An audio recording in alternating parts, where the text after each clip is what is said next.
Bonjour chers frères et sœurs, comment allez-vous? Soyez tous le bienvenu à cette prière du matin.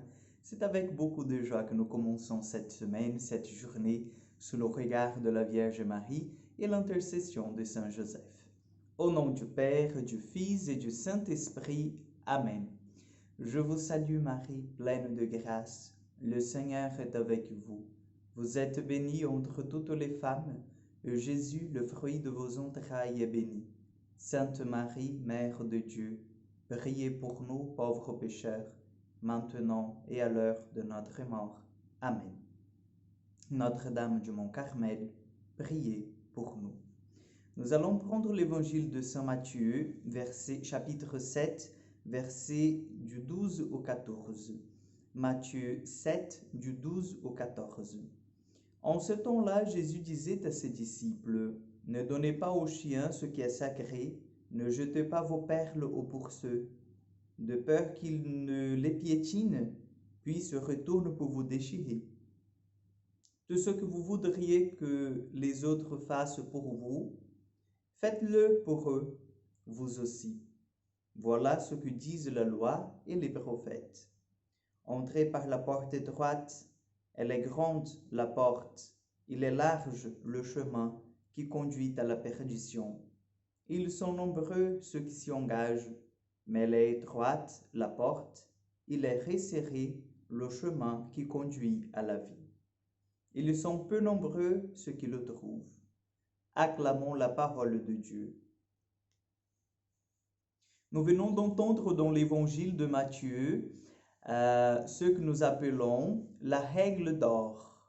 Et la règle d'or, se trouve dans ce chapitre 7, c'est tout ce que vous voudriez que les autres fassent pour vous, ben faites-le vous aussi pour eux.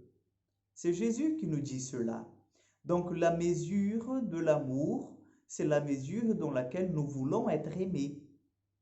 La mesure de la bonté, de la perfection, se base dans la mesure, le désir en fait que nous voulons pour nous-mêmes.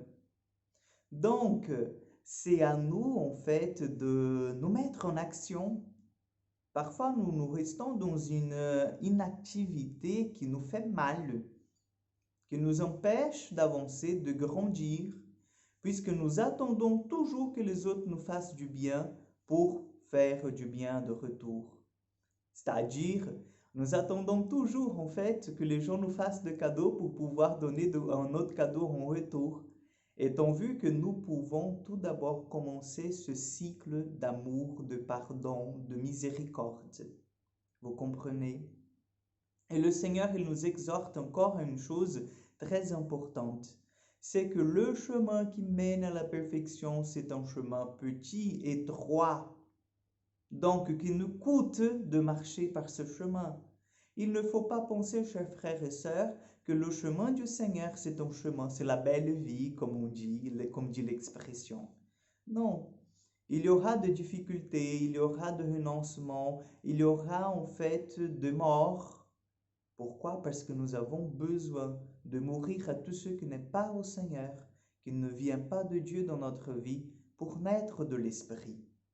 Donc prenons le chemin que le Seigneur il nous enseigne, même s'il est un chemin tortueux, même s'il est un chemin qui ne nous plaît pas, qui ne plaît pas en fait à notre chair, à nos désirs mondains. Prenons-le, suivons ce chemin, même s'il est étroit, même si nous avons du mal à marcher. Mais nous marchons parce que la grâce de Dieu nous soutient. Donc demandons à l'Esprit Saint ce matin qu'il vienne nous aider, qu'il vienne vraiment agir dans nos cœurs, que nous sachions combien le Seigneur nous aime, que nous sachions que ce chemin qui, malgré sa petitesse, s'il est étroit, le Seigneur il est toujours là avec nous pour nous aider à avancer. Et faisons toujours du bien, parce que c'est ce que Dieu veut de nous. Amen. Le Seigneur soit avec vous. Que Dieu Tout-Puissant vous bénisse et vous garde, le Père, le Fils et le Saint-Esprit. Amen. Je vous souhaite une excellente journée, que Dieu vous bénisse et à demain pour encore une prière du matin.